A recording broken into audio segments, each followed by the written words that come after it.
Traveling to new places is so much fun, but when you're unfamiliar with your surroundings, it can make you vulnerable to people looking to take advantage of you. Not cool.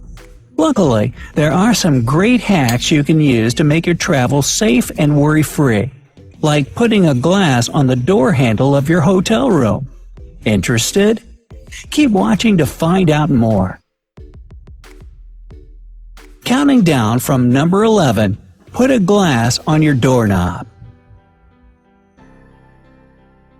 When you're sleeping in a hotel by yourself, it can feel kinda creepy. What if someone somehow sneaks into your room while you're asleep? Although it's highly unlikely, here's a little hack that'll help you rest assured anyway.